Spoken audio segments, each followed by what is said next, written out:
proceed. The witness would soon be brought into the hearing room. Splendid. We'll wait for you. Thank you.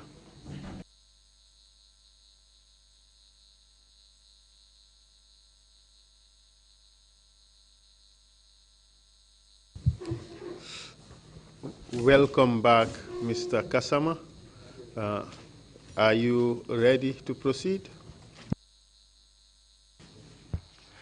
Yes, I just wanted to make some few observations I might have missed in this particular, especially whilst I was standing on the terrace of the State House. I was joined there by Pamodu Ann, who was captain. He came from Liberia at the time, and he was visiting the State House this particular morning. And then he told me, I informed him what was happening about the army apparatus, whether he's aware, but then he offered his service should he be needed. So he was at the same time he walked into the State House then, because he was just coming to the staff office, coming from Liberia. And then of course I also spoke to Basiru Jahumpa, who also found me there, and I explained to him. He was also lamenting the fact that, as in his own words, these boys are coming to destroy the country. So I thought I should make note of those things. Yes, before you proceed further, perhaps we could just try to recap what we talked about before the break, so that we could set the pace for what is to come after. Okay. You indicated that the night before you arrived from London and nothing abnormal occurred at the airport. You went to State House.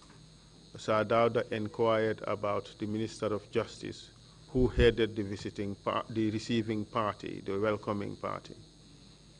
And you informed him that he wasn't present. Thereafter, Sir Dawda went up to his quarters. You went home. Thereafter, you received information from Mr. Turo Jaune that there was to be a demonstration at the airport. That day, Yaya Jame was to lead it, but he placed his man, one Sergeant Alaji Martin, to mark Yaya Jame just in case he tried to do something, and then he would be taken care of. And after that, you went to bed. The next morning, you went to State House because there was to be a Chinese ambassador who was to present his letters of credence, and you found Kaba at the State House together with the head of the NSS, and they informed you about disturbance that were going to happen. That is essentially what you talked about. Yes. So before the break, correct? Yes. Now, you told us that you were told that when you asked about the vice president, you were told that he was upstairs receiving a delegation. Yeah. Prior to that time, did you know whether a delegation of that nature would be at State House? Absolutely not. At this stage, you were told that the vice president was receiving this delegation. Did you know what that delegation was to do in the Gambia? Absolutely not. As far as you know, was the president informed about the activity of this delegation? He said he was not informed. You subsequently discussed it with him? Yes. We would come back to that. So why did you go to the office of the vice president? Well, he's the Minister of Defense, and I was told he was in.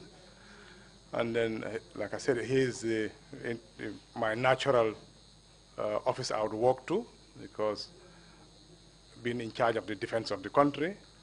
And then he was having these delegates from this warship, what we call it, or the frigate. So I thought I should go and consult him first, because when I learned that he was he was actually in probably very early, because given that if I got down there by 6:30, I got down there between 6:30 and 8, so he must have got there well before I got there. So I thought I should go to him first and then seek advice, and inform him according as well, because I assumed that when I was going, I didn't even know he knew what was happening. So I was surprised that he actually is well in the picture of what was happening as he informed me when I arrived there. Do you know how he came to know what was going on? No idea. He just told me they are monitoring the situation, so and that's it. I took his word for it.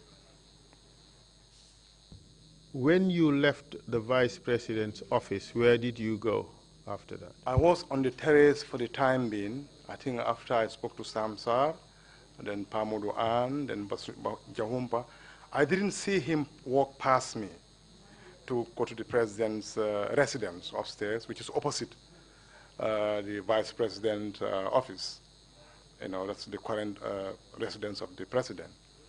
So I decided it's about time to go to and talk to the president, because I wanted to have a full grasp of the situation, because I know the type of person I'm working with, Sadauda, so he will ask questions. So I gather all the information I can, then I decided to go to him.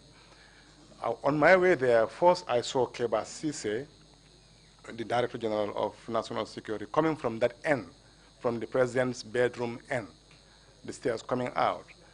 And then while I was going up the stairs, I think it's when I met the vice president coming down. And he told me in Mandinka, he told me in Mandinka, ta diam wila nyin kebaye, akango jata bake, purungata kulungu amansong, What does that mean? It means this old man is very stubborn, trying to take him to the boat for a sanctuary, but he refused to go. I wasn't privy to that communication between him and the president. Did he say anything else? That's the only thing that he said. He said, see whether you can convince him. Yeah? He gave me those instructions. See whether you can convince him. You go and talk to him and see whether you can convince him. So I said, okay, and I woke up. When I got down there, I didn't ask him whether the vice president even spoke to you about this. I told him, sir, I understand there is some disturbance in the camp, and then there's a suggestion that we should go to the U.S. boat while we assess the situation. And he kind of frowned at me, and he said, what for? Well, I said, well, as far as the camp is concerned now, there have been shootings down there, so we don't know the situation. At this point, I have no idea even whether it's a coup or not. So we started arguing. He said, I'm not going anywhere.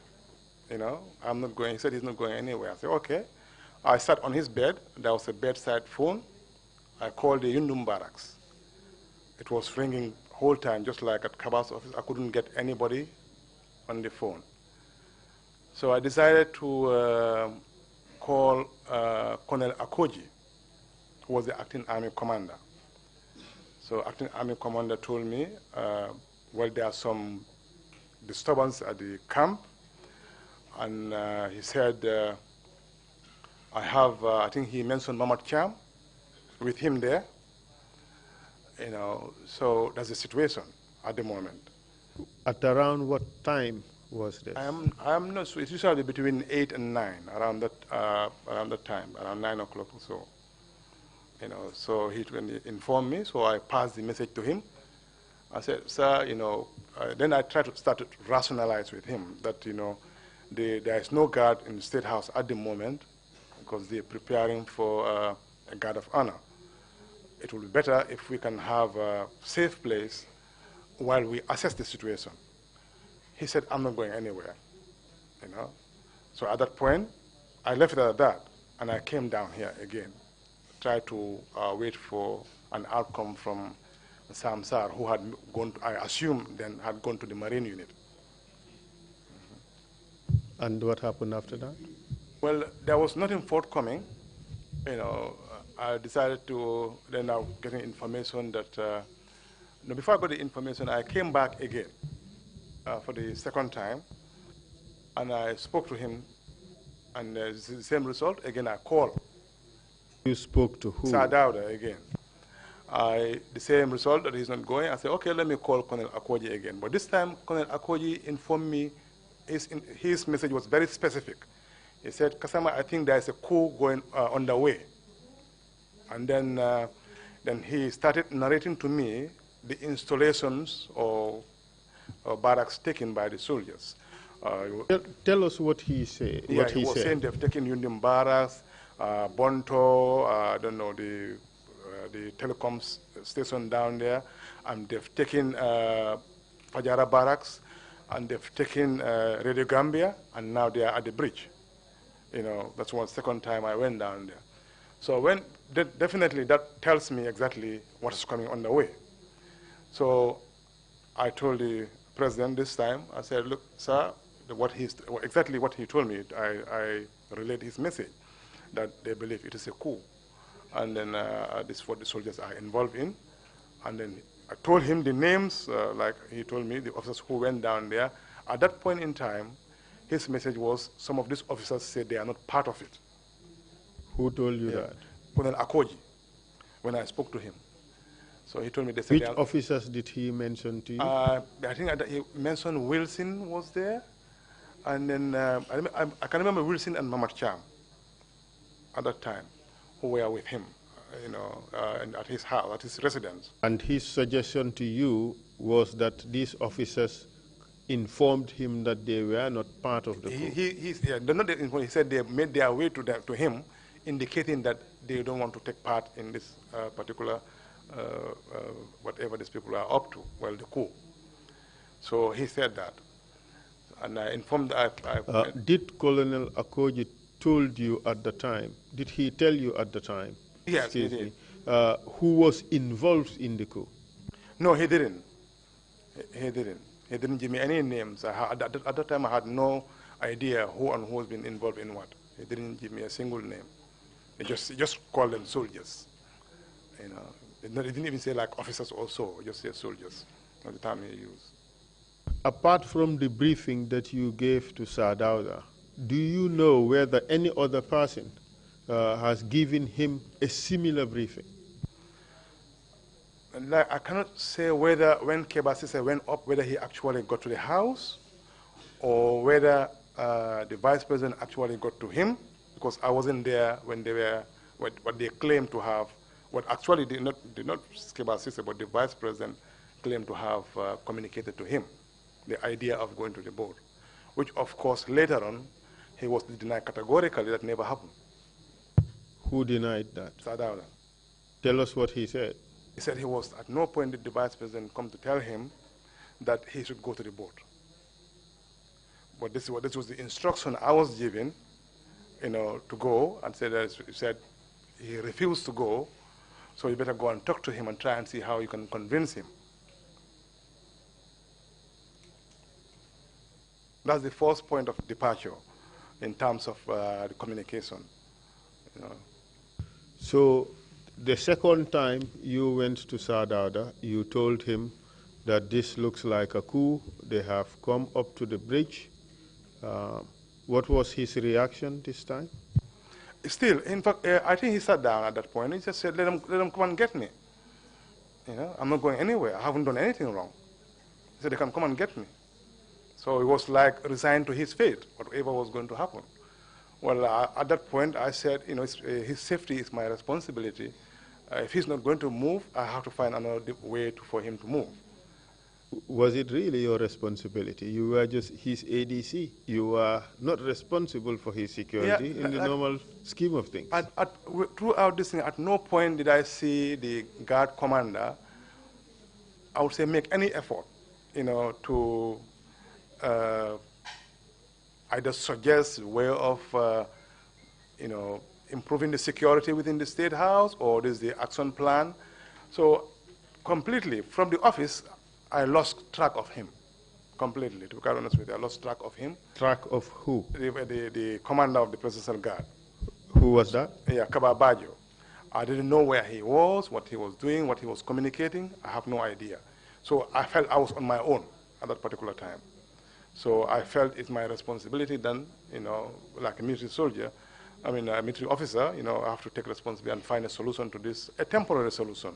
That was my belief at the time, as suggested by the Vice President. At this stage, where were the plainclothes officers and the bodyguards? Nobody around when I was moving, I haven't seen anybody around, you know. They could be downstairs somewhere, or they could be with Kababajo. I didn't see anywhere, nobody. When I was going up, I went there alone, coming down alone, all by myself. What happened after you informed Sadauda? Yeah. The second time? When he said he's not going, I just veered from his house. I went straight to Lady Chilel's house. I briefed her exactly what the situation is. That tell us what you told her. Well, I told her about the disturbance in the camp, and that now our plan is now to take them to the boat, where it will be safe. I didn't even tell him that the president refused to go, So I thought if I could get them to the cars, which were laid down by the vice president, arranged with the U.S. ambassador, because they already laid their vehicles down, ready to depart, if and when the president decides to come down. So I said, well, the best way to go about this, get the family out first, all the kids, because nobody was expecting anything, and all the family and the grandchildren were all around. So I went to him. I went to Lady Chilel, and then for her, she accepted straight away. My advice. Started gathering the kids. This takes time because it's a young, toddlers. Some of them were. So. Do you know what he told the kids?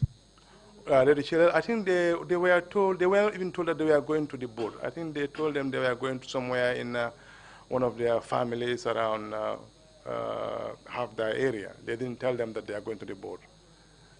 So, but hastily, in fact, I was trying to make them haste so that they can park whatever they can and get to the cars. Why did you do that? Because I thought then what I was, it's like thinking on your feet.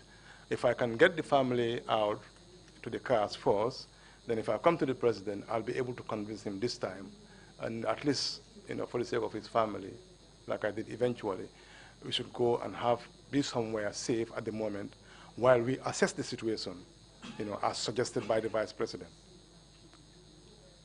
And what did you do after informing Lady Chilel about going to the boat? They all came down. It took a while to bring all of them down to the cars, that were laid downstairs and ready to depart. And like I said, whilst I was going downstairs, I met the chief driver, Pamalan Jaju, and he said, Kasama, you cannot use a state car. I said, why? I said, they will recognize us. So I just laughed and then passed by him. I said, don't you worry, we're not using your car.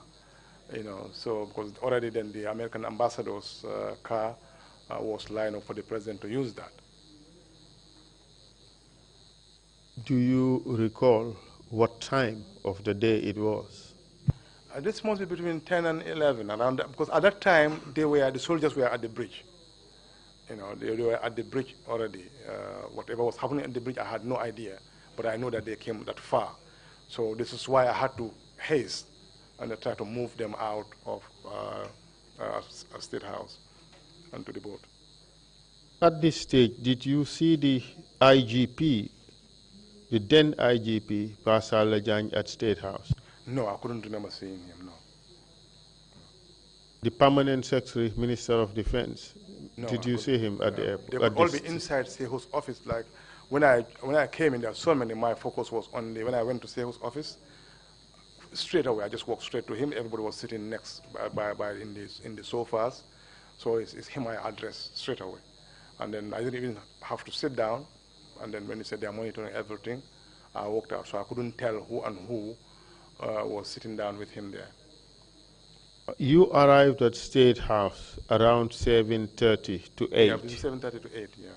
Between 8. You said as at the time the vehicles were parked downstairs waiting for Lady Chilel and the children to come down. Not exactly at that time. The time they were parked. Hear out the question first.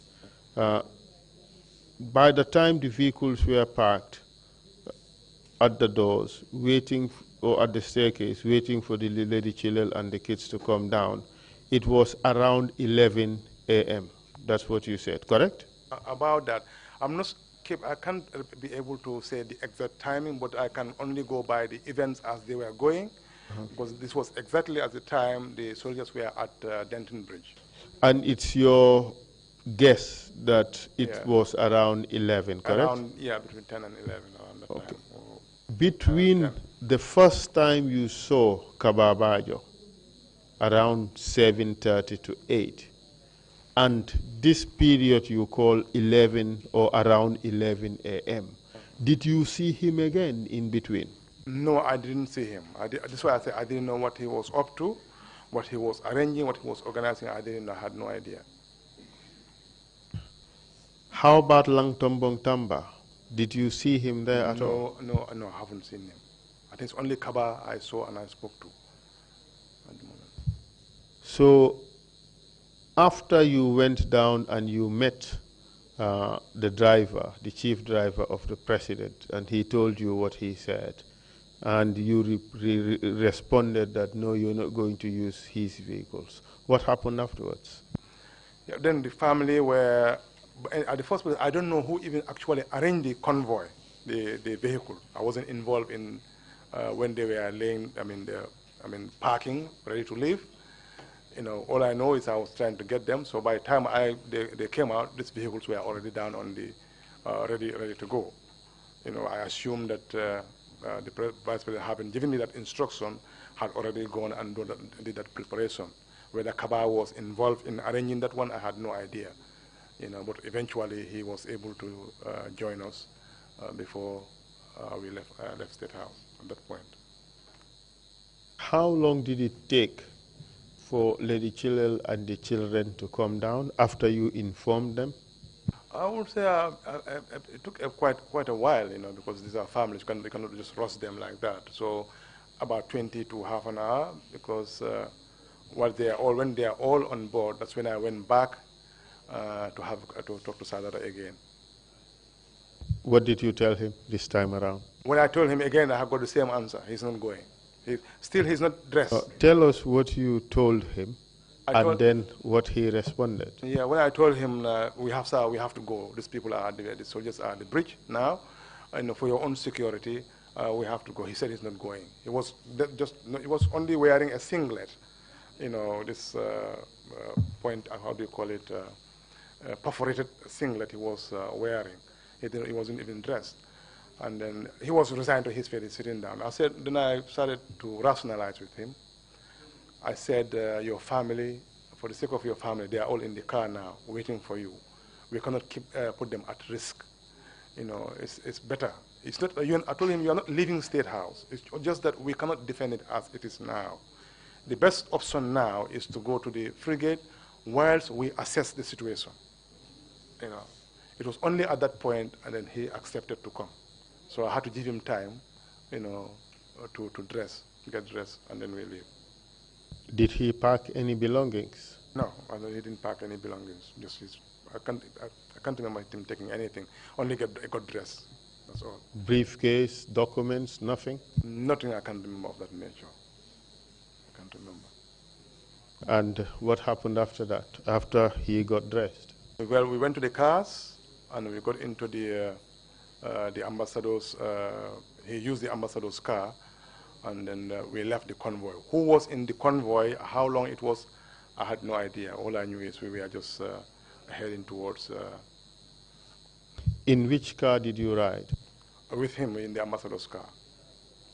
How about the ambassador? He was there in the car as well, yeah. The three of you and the driver? Yeah. You tell us the route you took to go to the frigate.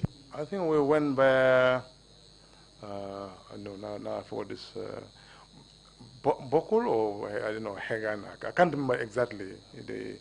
We passed by the police station and going towards the ferry crossing, the ferry terminal end to go to Ports Authority. Which part of the police station? The custom end of police headquarters or the standard chartered end of police headquarters? I would say standard chartered end around that particular end. I can't be very specific about this particular rule, but I thought we passed through there, because we passed through, I can remember definitely the terminal, and then we went straight to the boat. And tell us what happened when you arrived there. Yeah, when we arrived there, the entire family were taken to the lower deck of the boat. Then he stayed on the upper deck. There was a room for him where he was with the vice president and then Bibi Dabo. At what stage did Mr. Bibi Dabo arrive? Or join the group? He somehow, I don't know, by his own account, he was meant to go to a marine unit. He was told to go to marine unit. I think whether the Inspector General of Police or the Vice President told them to go to the marine unit where all the ministers should report. But then when he saw the convoy coming, his car somehow joined the convoy. You know, it was not as pre-planned, like he was meant to join us. So he saw the convoy, so he joined the convoy. Do you have anything to show who went to the boat? I have a list of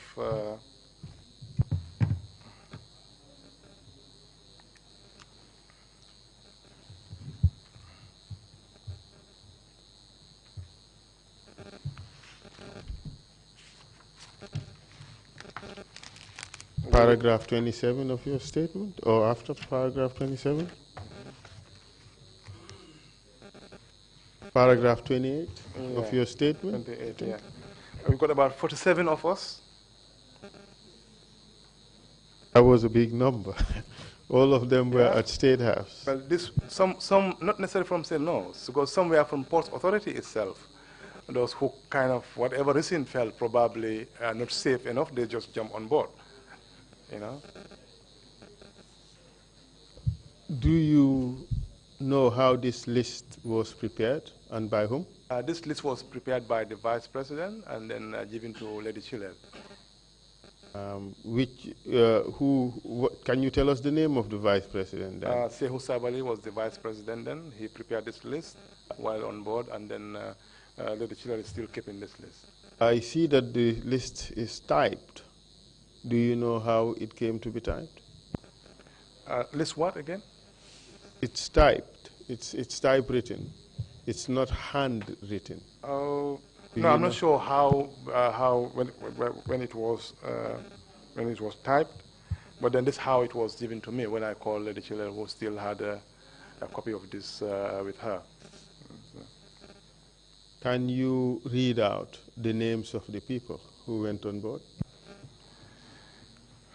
We have... Slowly, please. Okay. Aja Hojasane,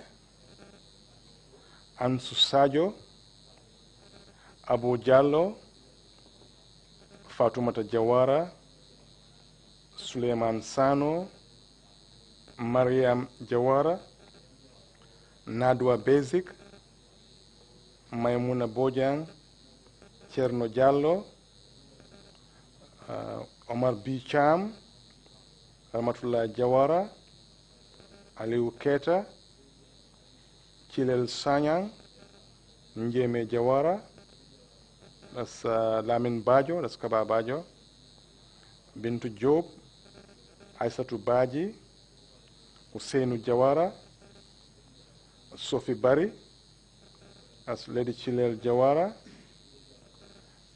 Baba Solomon, Demba A. Sanyang, that's Fode Jawara, Mari Jawara, Mfalli Jabang, Arabia Sise, Manlafi Sanyang, Jere Bojang, Sadio Jamme, Amadou Diallo, Malik Jeng, Bach Samba, Ibrahima Sonko, Alaji Jaite, Pasal Lajang, Sadauda Jawara, Chilel Jawara, Ibu Ondur, Abduba, Ansumana Ndao, His Excellency Sadauda K. Jawara, Lady Chilel Jawara,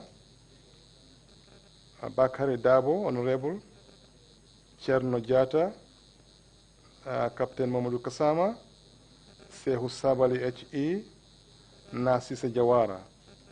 Thank you very much, Mr. Kasama. I noticed that number 20 reads Chilel Jawara, but you read it out as Lady Chilel Jawara. Yeah, I thought Lady Chilel, but yes, Chilel Jawara is one of the daughters of Lady Njeme. And number 42 would be Lady Chilel Jawara. Jawara, yes. Thank you very much. So kindly tell us the events that took place in this boat when you arrived there. While on the boat, the president wanted to find out what's happening. Because by this time we learned that we're just timely enough to leave State House because the soldiers were at around Gambia High School, where they temporarily camped. And then the president asked me to call the Inspector General of Police to find out what their demands are. So I picked the phone there, I had a phone there, and I called Pastor Rajan. I said, the president said he would like you to go and find out exactly what the demands of the soldiers are. Because up to this stage, it's still assumed to him it's a demonstration, like it happened before. So Pastor Rajan said his exact words, I don't know Kasama, just stay put. So I relayed that message, and then Bibi Dabo sitting next to me was fuming with anger. That would be kind of response coming from the commander of the force. He said, what? I said, well, that's what he said. He said, stay put, I don't know. So I left it at that. Did you inform Pastor Lajang that you were on the boat? Okay, he knows already we are on the boat. Do you know how he knew you were on the boat? Now that, first with the benefit, now he informed me, he was the first informed by the vice president that he is taking the president to the boat, which he advised against. So that's not to my knowledge, but he later told me that, before we even left State House, the vice president had informed him that he is taking the president to the boat. And what did he say was his reaction to that? His advice was against that. So you are suggesting that he later told you that he was against taking the president to the boat? Yeah, that's what he told. That's what he advised the vice president at the time. And while you were at the boat, where was the U.S. ambassador? He's with the president there, and yeah, in the cabin with the president. From the list that you read, there were only 2 cabinet ministers present with the president at the boat, correct? Yes. So at what stage were you asked by the president to call the IGP? As soon as we settled on the boat, I think, of course, naturally he wants to find out information about actually what is this all about, so we can get a feedback. We already got a feedback. I'm not sure how the Kaaba informed me that they are at, because so many things were happening at the same time, try to find more information. At that point, I had spoken to Samsar again, but this time he was at Radio Gambia. Somebody gave me the number, I think it must be Kaaba again. I spoke to Samsar, and then he described to me how the soldiers were advancing to Banjul, how armed they were. What time of the day was this? We're still in the mornings, before I would say around 11 or between 11 and 12, around that time. Did Samsar tell you what he was doing at Radio Gambia? I didn't know how he got there. Did he tell you what he was doing there? No, he didn't. Were you surprised by that? I was surprised because I didn't know what transpired between going to Marine to get me support, and then ending up at Radio Gambia. Whatever transpired then, I didn't know at the time. At this stage, was a coup announced, as far as you know? No, I had no announcement of a coup at that point. It was still in the morning, you said? It was still in the morning, yes. All right. And what happened after that? You had spoken to IGP. He asked you to stay put. You spoke to SAR. He told you that he was at Radio Gambia. What happened after that? Then they requested, I think it was the board commander of the board, I can't remember the name, but that I speak to the tactical commander. You know, so I sat down with him, with Bajo in attendance, and I gave him a breakdown of how the size of our army, how we are deployed throughout the country. And I told him by my appreciation, the way they are moving and the positions they are claimed to have captured, to me it will indicate that there are less than 40 soldiers advancing towards Banjul. So I told him that this situation we can deal with them. So, and at this stage, you have not yet left the port? No, we haven't left the port yet. So we had that discussion. He must have relayed this thing to the ambassador because, of course, he has to get authorization. So I spoke to him. I was in this particular briefing room talking to him when I had, not a commotion, but then I think Pastor Lajang came on board. You know, no, I would rather say they had already agreed, because I told him during the briefing the best vantage point to be observing this would be opposite the State House. So if the boat could leave where they are, and then we go and anchor opposite the State House, so they'll be able to monitor whatever is happening down there.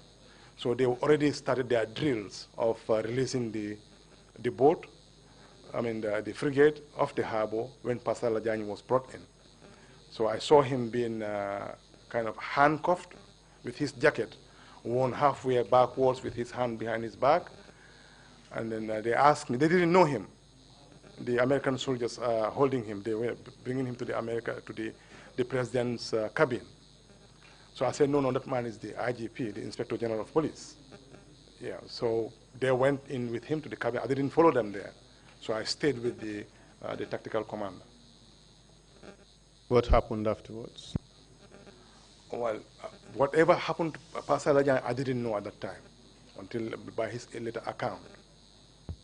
And you had made a suggestion that the best vantage point would be to anchor opposite State House. Yes, we left.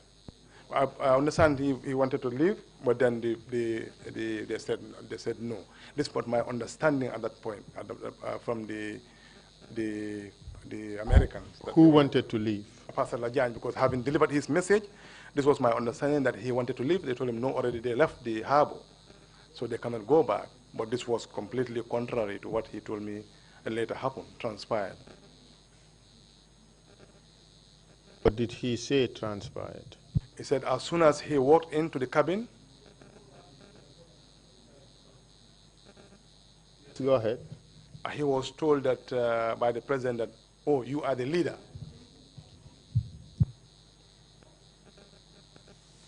And then from then on, they took him and then locked him in a cell.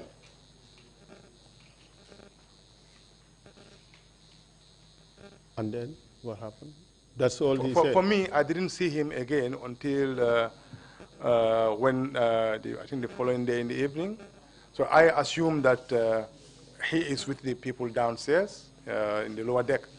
So I didn't actually know about this particular incident. I had no idea he was locked in a cell because he's been accused of a leader. So I found it a bit odd that the president, who didn't know about the coup until that morning, been briefed and didn't even believe it was a coup, for him to walk in straight away, sitting with the vice president, and for the president to say, you are the leader. Where did he get that information from?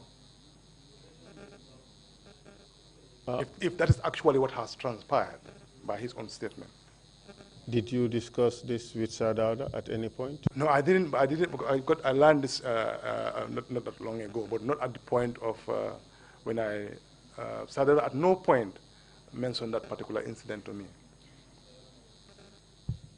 But your testimony is that since Pasalajan walked on board and you saw him being brought by the Americans, you didn't see him again until the following day. Yes.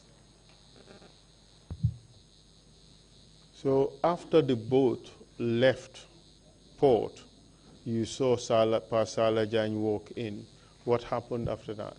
No, we left. Now the boat went around, as initially suggested. We went to opposite State House, not far from, like one thing also the commander told me that they had about 71 Marines on board. And then they have amphibious landing tanks. The whole idea was if they can come down there and they can surround the State House and force these people to lay down their arms. Because I told him whatever they had is stronger than our entire army together. So that was the rationale behind going around that particular opposite State House where they could land. I mean, if they release the tanks, they'll be able to surround State House, whoever is there, by force, and force them to lay their arms. They can stop this, whatever was happening at State House. At this stage, it seems that the discussion you had with the Americans was for them to intervene and stop the coup. Yes. Yeah. Please carry on. And they believe that they can. Do you know whether Sadauda discussed this prospect with the Americans? He was informed about it, yes. Do you know whether he made a request to the Americans? No, I don't think we made that particular request to the Americans. We had that discussion, and then it must have transpired because I spoke to the commander. So naturally, I expect him to talk to the ambassador, who would have given the go-ahead for this particular maneuver to take place, because he's the de facto, U.S. president on board, representing whatever. So he'll be the one giving the command. So he would have informed. But I wasn't with the president, so I was with them. And then, so whatever transpired between him informing the president or whether the president make a personal request, I won't be aware of that. Okay, the vessel left port. Yeah, so we were there opposite State House. Through their binoculars, we can see virtually everybody in State House.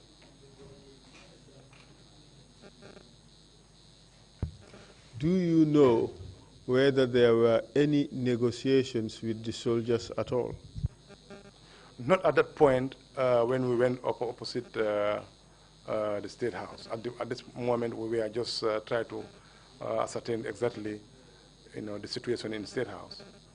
Do you know during that time or subsequently whether the permanent secretary, Ministry of Defense, went to the bridge to talk to the soldiers? I have no idea what was happening on the ground. Do you know whether at that point or subsequently, whether in fact some soldiers went to the bridge to negotiate with the mutineers? No, I had no idea about that. While on board, you claim you spoke to two people. Did you speak to anybody else other than Captain Samsudin Sar and this person? Pasalajan, yes. Yeah, and the only third person I spoke to was the following day. Saturday was General Dada. Nobody else, as far as I'm concerned. Do you know whether Sadauda called anybody at all? From Friday night, I understand he was talking to the Senegalese, about a possibility of giving him sanctuary there, or possibility of helping as well. He was from Friday night going to Saturday. These negotiations were going on. Abdou Diouf, we will come to that. Okay. For now, let's focus on this Friday morning to the afternoon. You left. You are now anchored somewhere opposite State House. You were able to see what was going on in State House. Yeah. How were you able to see? Can you? But they have very powerful binoculars, there on this, so you can watch. You can you can look, which we try to see exactly what's happening on the ground. And tell us what exactly, did you in fact look into those binoculars? Yes, you can see people walking, just at a canter, just walking around, you know, nothing extraordinary. Dancing Bukarabu? Well, not necessarily to that level, but then, yeah, in police uniform, in all kind of mixtures, working on the ground. So there was no order to it. I didn't invent that. That was the testimony that when they went in there, somewhere dancing Bukarabu. So I didn't invent that. I heard that too. You know, he was dancing on the president's bed. I heard that too as well. Yeah. And for how long were you anchored of facing State House? We were there, but for I think the second day. That's when. Until the second day. Until the second day, yes. While you were there, you were watching soldiers moving up and down. Can you tell us what was going on inside the boat? From my own perspective, I thought the purpose of coming down there was for this amphibious thing to land. So why it is not happening, I wasn't sure. So I was going up and down to find out, if there's any movement there. So I went, one of those going up, I saw the American ambassador talking and on the phone. As soon as he saw me approach, he stopped talking. Okay, that kind of felt odd to me. So I went downstairs. Just a few seconds, I walked back up again.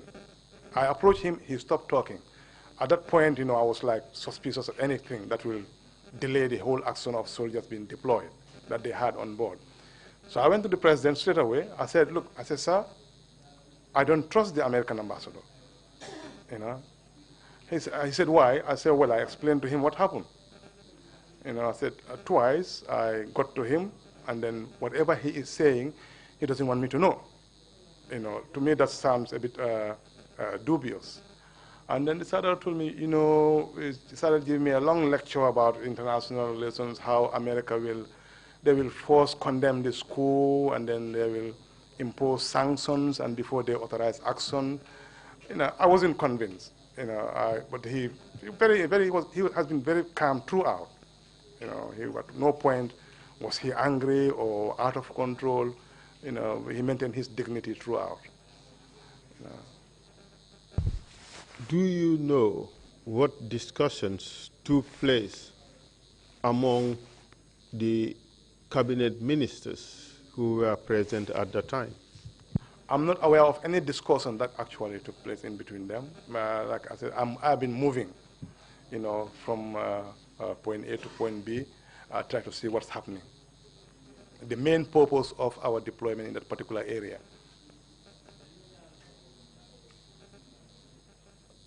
Do you know whether the American ambassador took any steps to secure U.S. intervention, approval for U.S. intervention? I wasn't aware at the time that he made such intervention. To me, as far as I was concerned, I saw it as a hostage situation later on, because I could see it develop, why the ship is not deployed. What's the delay? I didn't know, and it wasn't communicated to me back. What do you mean by a hostage situation? Can you explain that? Well, like I said, I had my opinion regarding it's my own personal opinion about the American ambassador.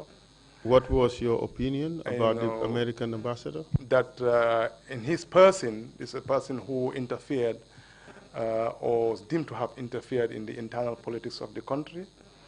I remember at a time, there was a time he wrote an article on the Observer criticizing the government about the pace of the AMRC, the Asset Management and Recovery Program, and its pace, virtually implying that whoever is accused, irrespective of due process, should just be, dealt with, you can say unfairly. I understand. I mean, Sadara called him, and then virtually told him not to interfere. I said America has the longest duration of court sittings in history, so you must allow. You cannot just accuse somebody, and then you expect that person to be just summarily tried. So you must allow the person to defend himself. He came to say, I was aware of that particular incident. So at this moment in time, you know, my decision was informed about all those put together. You know, whatever is happening, he is kind of being an obstacle for not allowing this particular deployment to take place, which I was assured by the commander that they can, and I know they had the capability, and they can stop whatever was happening in the country. I wasn't aware that he actually made that request to US or Pentagon, whatever process. To put it bluntly, you suspected the American ambassador Yes, as not being clean. At that point in time, yes. Whatever was happening, I suspect him to be part of it. At this stage, it was confirmed to you that this was a coup, Yes. correct? Yes. Okay. So, and what happened afterwards? After you spoke to Sir Dawda and he gave you this, what you called an unconvincing lecture as to how Americans would deal with this particular situation. Not that I doubt what he explained, but then being a soldier, my instinct where, you know, here is an opportunity to nip this in the bud now. So I couldn't understand. Of course, I am green when it comes to international protocols or relations. I don't know anything. I didn't question his rationalization of the situation. But I thought, at the bare minimum, not to fight, but if you can surround it and wait for others to come. Not necessarily wait for others to come before we come down. And this was actually my understanding of the situation before we got opposite State House. And the fact that it's taking that long, the longer it takes, the more I begin to lose hope. So, of course, by the time the boat arrived opposite State House, soldiers were already at State House. They were already at State House, yes. So you could see them going up and down. Yes. From what you saw, how organized were they? Very disorganized. I didn't see any organization at all. You can see people walking across. I can't even remember seeing people with like gun toting or, you know, brandishing their guns. No, people just walking, you know. It's a kind of a very confused situation, if you can call that. But I don't see like soldiers particularly guarding heavily everywhere in kind of no order to the system. I thought that was the time, you know, for the to the landing to happen, and then we could have nipped it in the bud then, there and then.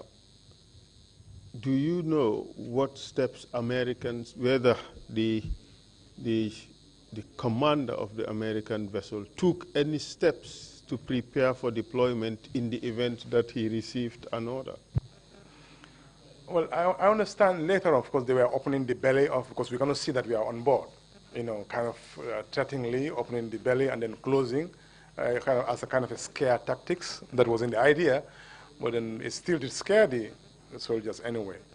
But I cannot see that I'm on board. But this was later on I came to learn of this particular maneuver or tactics they were using. How do you know it scared the soldiers? Well, they made a request that they don't want the boat close enough to State House. They want us to go more inwards in the sea. Tell us what happened later on in the day, up to the evening. The following day, Saturday? For the following day. In the afternoon and the evening, what happened, if any? No, I know we had the communication line, but that was the following day. But that particular evening, I'm not sure exactly anything significant happened. Do you know whether Sir Dawda was able to talk to any of the neighboring countries, any president in the neighboring countries on that day? Yes. Yeah, from Friday night, they started negotiating about the possibility of going to Senegal, you know, as a refugee, or to give us sanctuary there, you know, from Friday night. And I understand that was refused by the Senegalese. But the Gambia had, for the longest time, enjoyed a defense pact with Senegal. Did Sir Dawda make a request for Senegalese intervention, as far as you know? Not when I was present, of course. I came to learn this later, and this one was turned down. At this point, I just want to bring, if I can bring, just to compare exactly from some of the statements I had here. I thought it's relevant. I found the Senegalese position, why I found the Senegalese position a bit odd. It's been narrated here by Mohamed Cham that when he spoke to the Senegalese General One, they were at the border at the time. They came to help the Gambia by his own chest thumping or bragging, as I would want to term it. Okay. Yes. By his own explanation that he stopped them because he told them that they had about 330,000 Senegalese here. If they do, he cannot guarantee their safety. At the same time, reminding them of what happened in 1981. Now, this is Senegal coming to help. Now, if somebody's that prepared to come to help, within 24 hours, the mere fact of receiving you and they refuse, I found it a bit odd. I was saying, then something sinister to me, to my mind, must have been offered. Because you don't want to help somebody with your troops, putting their lives in line to help the country. Next minute, you will refuse to, even refuse that, to receive that person in your country. I found that really very odd. Mr. Gassama, I understand the point that you're trying to raise. Yes. I do not want us to engage in a polemic. No, I thought this way. I just thought at this particular point is relevant just for food for thought.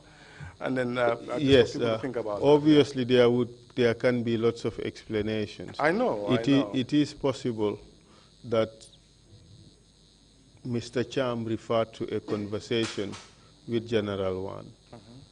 We don't even know whether General One had already made a decision that Senegal would come and help. This is just a conversation he claims to have had with General One. Whether it is true or not, or the extent or content of the conversation is neither here nor there. But the important point you make is that Senegal, from the highest authorities, we are not interested in helping at all. Is that the statement you want to make? Yes. Regardless of anything else we have. They don't want to see Jawara in Sir Dawda and his delegates in Senegal. What exactly was it Sir Dawda was asking for from Senegal? Can you tell us? Well, thanks, because my understanding, of course, the U.S. wanted the boat to return, and they want Sir Dawda to come off the boat at some point. And then the only place they can go to, next door neighbors, is Senegal. So that's what they asked for, initially as a sanctuary. So it had, to my understanding, is later on, they had to take the U.S. government from there, and then the U.S. embassy in Dakar, by the intervention of Ambassador Winters, appealing to these both institutions to prevail on Senegal, at least to accept receiving Sir Dawda in Senegal. And then they laid down their conditions. What were the conditions? That they will allow him to come so long as he does not engage in anything in trying to get back to power. At what stage did this happen? Was it while you were still anchored facing State House, or was it after you departed the State House area? It began from Friday night. It was an ongoing process. Friday night, going to Saturday, and then Sunday, before they finally accepted, come to an agreement. It was an ongoing process. So you're telling us that it took a minimum of 3 days to convince Senegal to accept Sir Dawda and his entourage? Yes. So, okay, let's take it then gradually, step by step. You said while you were anchored there, word was received from the soldiers requesting that the vessel be moved away from facing State House. Yeah. That's what you said, right? Yes. Okay, what happened after that that request was received? Yeah, we moved back towards up till about around opposite Cape Point and around Cape Point where the boat anchored. We stopped around that, but we moved. Again, this confirmed my suspicion at that time. I was said, whatever is happening is being aided by the American ambassador at the time. That was just a suspicion. That's just a suspicion. That is just a theory. Yeah, my theory by my own thinking, yes, at the time. And in fact, the American ambassador also has his own theory. Yes. And you must have read about that theory. Yes. And he blamed other people in government for organizing the coup. Yes. That suggested, it's self-serving, but it suggested that the Americans were blindsided, they didn't know anything. In his own words, we've been hard. So what I'm trying to drive at here is that there are several theories. Absolutely. And unless there is special investigations about that, it will be difficult to know the truth about what exactly happened. I believe this commission can establish that. The commission would not necessarily devote its time to that. Its mandate is to find out and investigate the human rights violations that occurred from July 22nd onwards. What we are doing here is trying to get a contextual information, background information as to what happened. Obviously, all these things are interesting, and the Commission is indulging you and hearing you on that. But one may see it as a red herring. I'm not going to really belabor that point. But it suffices to say that there are lots of theories as to who was involved and who was not involved. Yes. Okay, but the bottom line remains that ultimately the coup makers announced themselves, correct? Yeah. And who were they? Edward Singate, to me, virtually was in charge. He's the one I saw as being, he's the one communicating with Sadauda. So at that moment in time, Jammeh didn't feature that much as somebody who will be in charge of, at least from what we were getting. So it was Edward Singate who was communicating with Sadauda on the board. So I took him to be the leader then. At what stage did he first communicate with Sadauda? This was on a Saturday, around 5 in the evening, when they established communication, and then he had communication through the frigate with Sadauda. Were you present during that communication? I was present briefly, not throughout the entirety of the communication. At the initial beginning of when their demand was that Sadauda can come back, as Edward was talking. He was talking, being very respectful. Were they making a demand, or were they responding to a demand? No, well, they were through the communication. Of course, it's a two-way route. Was saying that, sir, you can come back as an elder statesman, but nothing will happen to you. Sadauda was saying that you can go back to the barracks. I promise you that, absolutely you will all be forgiven. Nothing will happen to them. So he was kind of pleading with them to go back to the barracks. For how long did that conversation take place? It wasn't long, 10, 15 minutes, not long. They were toing and froing, so it wasn't that long. And what was the outcome? Well, it was a deadlock. They wouldn't, Sadauda would not come on those terms. He was insisting that they must go back to barracks. And he promised them that, absolutely, they'll all be forgiven, whatever they've done, but then they must go back to barracks. Correct me if I'm wrong. At this stage, Sadauda still harbored hopes or expectations that he could come back to Gambia as president. Yeah, he could persuade them to go back, that probably they don't know what they're doing, so they should go back to barracks. Yeah. And then he promised them that kind of immunity, nothing will happen to them. Who was present during this conversation? I don't know. I remember Bibi Dabo was there, but I can't remember the vice president. Who else was present? The U.S. ambassador was there. The commander of the ship? Yes, was there as well, yeah. Did But the commander went because during their conversation with Peter, and then I remember he made a remark that oh, this boy is sharp, because of the accent. So who was he referring to was when he referring said? to Edward Singate. I just told him that his mom is British. Anyway, what do you expect? I was kind of annoyed with that command, if you can, because under the circumstances, I didn't want to convey any kind of compliment to them. And what happened after that? Yeah, after that then, it was a slow drift, a very painful one, away from the source of the country. And then we had still about 4 Marines which went in the country. I mean, somewhere, we left behind. I think they were waiting for those people to come.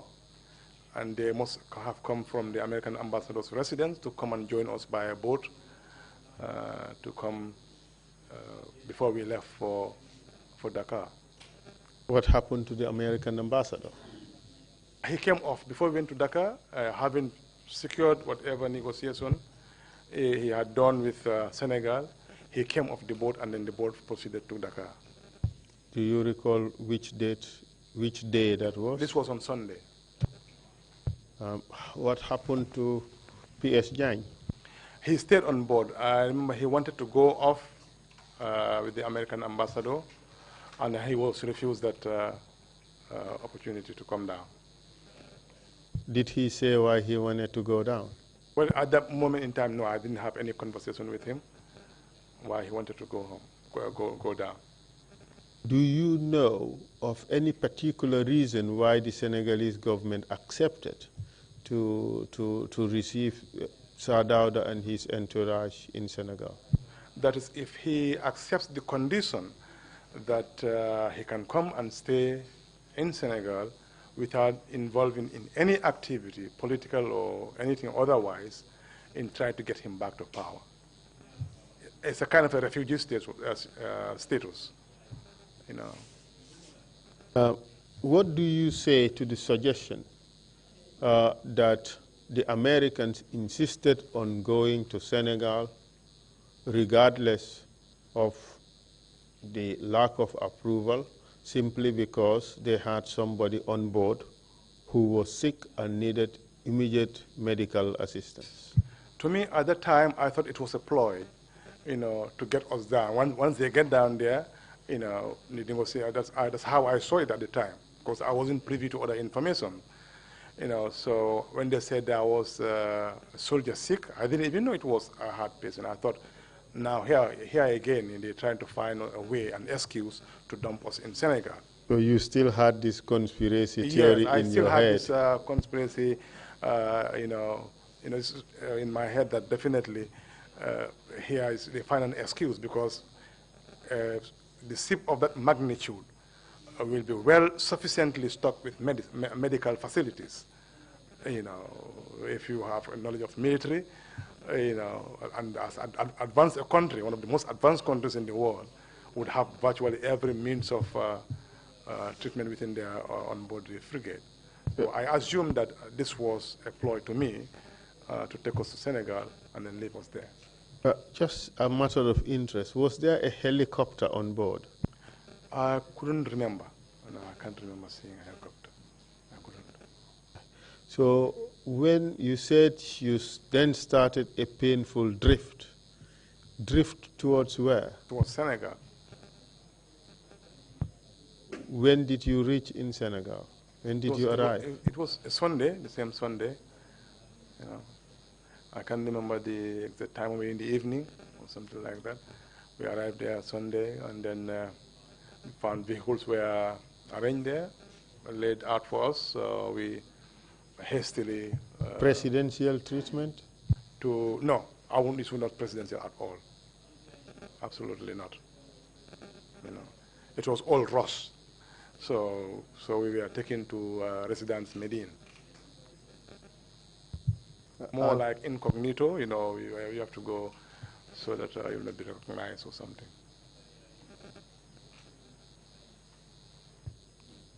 So while you were on board, did you at any time talk to the leadership of the army?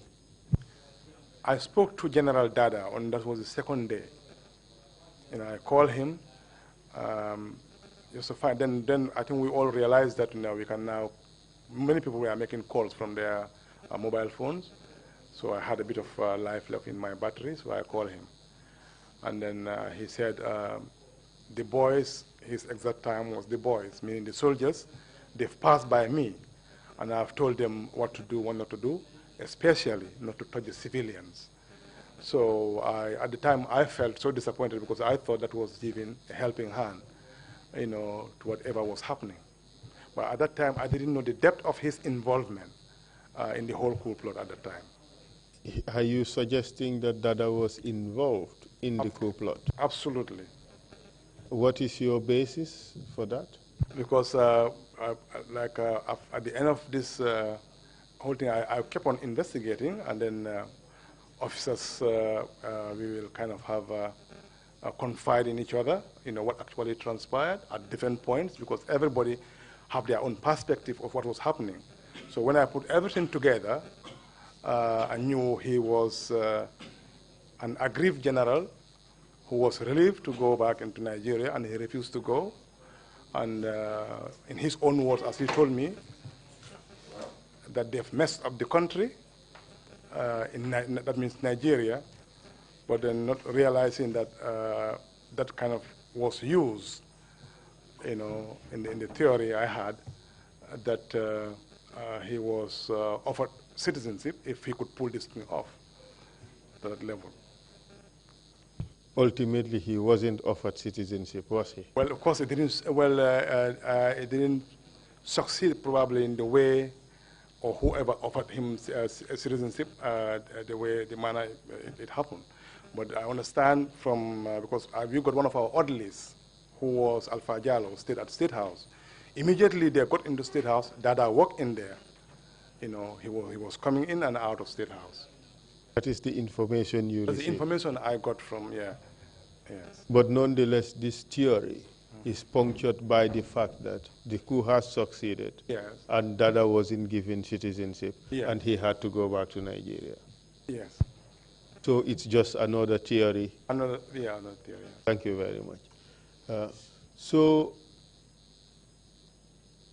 Dada seemed to convey, you seem to suggest that Dada was still in Gambia, yes, at the time of the coup. Yes. That is the following day when I spoke to him, and I called him, and he picked up his phone. I don't think in those days the phones I don't have any international facility to call anything, so it can only be domestic.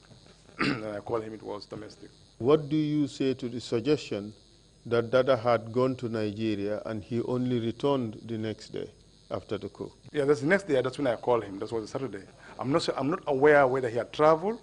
All I knew is he refused to go when he was called back. I had no knowledge that he had traveled to Nigeria the day before. But then when I called him, he was in the country. So that second day, you continued to drift until you arrived in Senegal on Sunday, and you were taken incognito to your residence in Medine, right? Yeah. So can you tell us what happened there? Well, when we got down there, everybody gathered together. The president called everybody together, and then he traditionally recited Fatiha. All 47 of you? Yes. He recited Fatiha, prayed for everybody, and thanked them and asked them to return to their families. Did he expect everybody to leave? No, he expected his immediate entourage with him. I mean, like the people who normally will be with him, the guards, the protocol. And in this particular incident, he expected even Pastor Lajan to stay with us. And what happened afterwards? He said he has to go back. Who said he has to go back? He took permission to go back. So that was, when I told him, informed him about that, he said, well, if he goes back, they might think that we are up to something here, and they will torture him. This was his exact words. It's not safe for him to go back. Well, I said, he said he wants to go back. He's a commander of the force. Well, they said, if that is the case, he insists on going, and they say he can go. But then he will advise against that. Advise against that? The president, yes. Do you know when Pasala left? I think he left that very evening. The following day, he was back to his office. And then when we heard that upon return he was arrested, he said the same thing. He lamented the fact that if only had he stayed back, because this was something he was anticipating would happen to him, because naturally these people will be curious the way he was rationalizing as to what is happening from Dakar end. Who else left soon after? Soon after, not immediately. I think it took a few days before the chief of protocol left. Who was he at the time? That was Ibn Dur. And who else left? And then Kababajo also left. And what was his reason for leaving? I don't know. I had two versions of it. What he told me, and I understand he told the president that his dad had a stroke and is ill, and then he had to go back basically to look after his dad. But what he told me was, you have this, as far as back home is concerned, everything has been sanitized for him. He can go. Like Tatin Baji, they've done the groundwork for him to go. So the part about his dad's illness, I didn't know at the time. But of course, that's what he told the president. I wasn't aware of that. So when he said he was going, I said, as far as I'm concerned, I am staying with the president. By that time, already they've started making this accusation of corruption. I said, if I actually believe in what these people are saying, I'll be the first person to leave, and the president. I said, but whatever they're labeling against him, and I know the type of person we're serving. I said, I'm not going. And the vice president and the minister of finance, they also decided to stay. He was with us for a while. Yes, he was with us for a while. Who was with you for a while? So you said the vice president? Say that again. Okay, the vice president stayed. Yes, he stayed. He was staying at Hotel Taranga. Say again? He was staying at Hotel Taranga. We were staying at we were staying at Residence Madine. And he stayed until you left for England? Yes, he was with us throughout until we left for England, yes.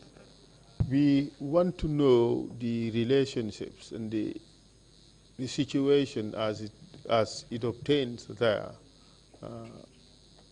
during this period, relationships. What was it like? Between who and who? The president and the members of his entourage. I didn't see anything untoward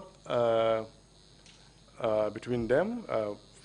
Basically, it happens to be in an area where my brothers were born, and I had my siblings.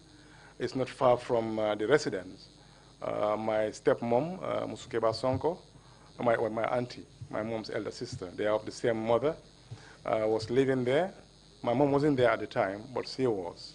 So this is where we would go for food. She would be cooking for us, throughout our stay down there. So every day, we'll go and then bring food. And they will come normally. We'll have meetings to take stock of what has happened.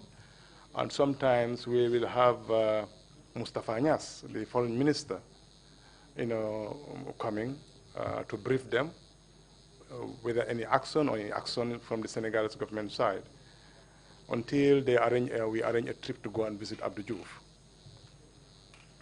Let's talk about first the meetings that you had to take stock about what happened. What can you tell us about those meetings? Well, it's about the, I won't, at that moment in time, as far as my role is concerned, let's say security-wise, because I still differ, if you can call it that. They can have their tete-a-tete. I won't get involved in that. So, like, I'm still more professional as a soldier. Now, I would tend to, when they are talking there, they're having their meetings, I won't take part in that.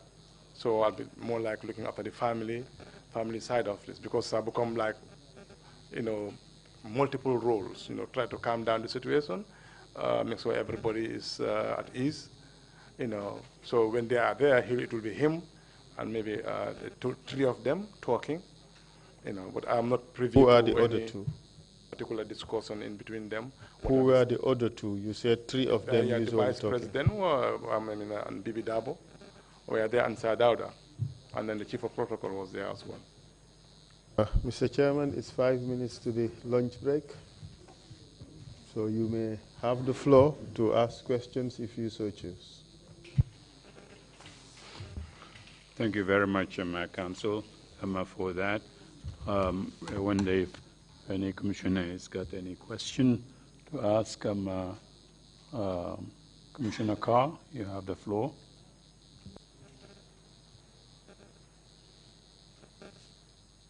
Thank you, Mr. Chairman, Commissioner Carr. I have a question.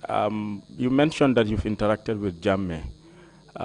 Did you notice any notorious behavior or attitude in him? Anybody who knows Jammeh, even in the Zandam, how ill-disciplined he was. He is something that will not defer to authority, because he built this mythology about himself, being the son of Kanilai thing, and then he had a kind of a following, because I knew this when I was with the Armed Forces football team. One of the footballers, I think Sirif Sanyang, broke his leg, and then he claimed to have the means to be able to fix that with whatever mystic ways, and it didn't turn out to be so. But nonetheless, he had this kind of mysticism about him that you will find the likes of Musa Jammeh and ilk will clung around with him because of that. He will not defer to authority. Yeah. Thank you very much, Deputy Chair. Thank you. When you were reading out the list, an important member of the household was not named. This was Lady Njeme. Where was she? She was in, I think she was in UK. She wasn't in the country by then. Yeah. Thank you. Commissioner Kinte. Commissioner Kinte, this is a great experience for all of us, all Gambians, that Yaya's emergence was a result of negligence, because there were enough indicators that this man needed to have been tamed well before the occurrences. So that's one lesson we have learned, that he succeeded because a lot of people, the institution was negligent, the individuals in the play, most of them were negligent, and they took a lot of things for granted. And the gentleman, well, I wouldn't call him a gentleman, but the bully had to take advantage of that to take up and mess us all this way. It's seriously regrettable. What are your points? My point is, as some people might have alluded to it here, Yaya didn't have the capacity, to sort and organize this thing. He was a tool. This is my theory, and then as my subsequent colleagues will come to confirm. Because of it, that daring audacity, he was used along with others. That's my theory. So involving some senior officers as well, because the conspiracy, as far as I'm concerned, is deeper than that. But the fact that he had the audacity, and then along with his, it was to me an error of judgment by his command, and they could have reined him in earlier, with all the chances they had. If a soldier is disciplined, there is no way you can cover it, and then in whatever kind of loyalty you have. Your loyalty, first and foremost, should be to the Constitution of the country. I mean, you are here to defend the Constitution. So you should not look about any personal relationship as far as that's concerned, especially if it's a threat to the country. Yeah. But then,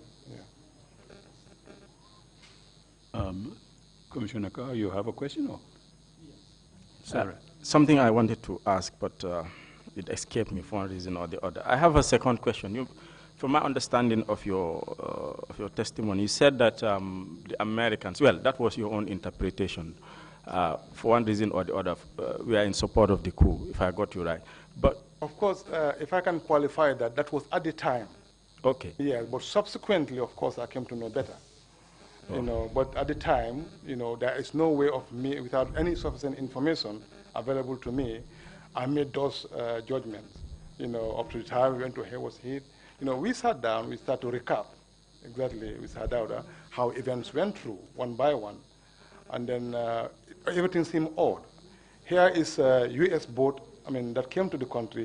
You are the commander-in-chief, you didn't know about it. There is an exercise, you didn't know about it.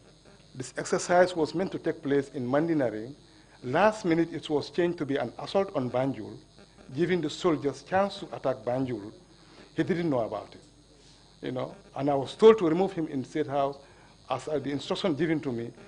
He refuted that form. So this set of circumstances, I came to know later. I just have a follow-up, because you also mentioned that at some point they wanted him back. They wanted Jawara back, if I got you right? Yes, but only as an elder statesman. Oh, okay, thank you. Yeah. Bishop Oduko, you wanted the floor? Yes, please go ahead. Thank you, Chairman.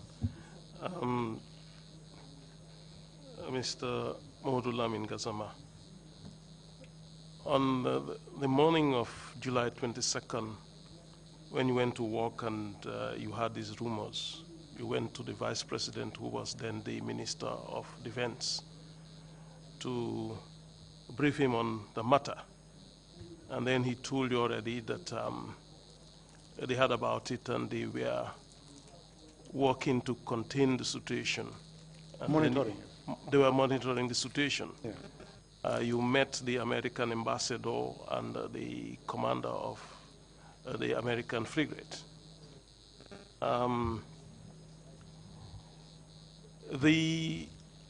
Is it not a surprise for you to hear that at that very early hour of the morning, that the Vice President and Minister of Defense to say that they heard about something like that and they were monitoring the situation? Well, yeah, with the benefit of hindsight, you can say, because he wasn't meant to be in Banjul in the first place. He was meant to go to his brother's funeral, as I later learned. That's why he wasn't at the airport. But then apparently he was in the State House by 7 a.m. So how that happened, I don't know. Whether ferries can travel from 6 a.m. to get to Banjul, I don't know. But then that was what was alleged at the time. So, yeah, everything was strange, everything was strange. Thank you, Imam C. Commissioner Imam C. Mr. Gassama, I want to ask you, when you were in the boat, how did you leave?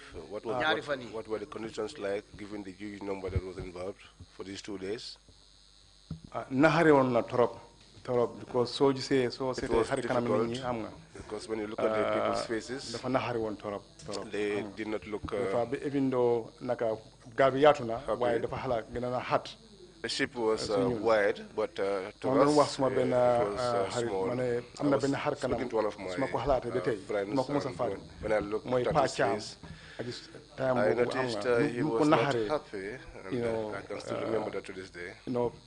Definitely, situation the At that time, the situation was really, really not very good. Thank you. Mr. Kazama, you had indicated or said very clearly that one of the conditions imposed by the Senegalese for president to be allowed in Senegal was not to do anything to try to return to power here. Did that prohibition apply regionally, or that he was not to do anything within the Gambia to try to come back here? The question I want to ask relating to that is whether or not you're aware of any attempts that the president made with other regional leaders in the West Africa sub-region. Mr. Chair, that was supposed to be the subject of the next session, but perhaps maybe he should wait until after the lunch break and then he would answer that, because the answer is a bit long. Knowing that I have the information, the answer is a bit long, so perhaps we'll ask him whether he'd prefer to answer now or after lunch. Well, the choice is yours.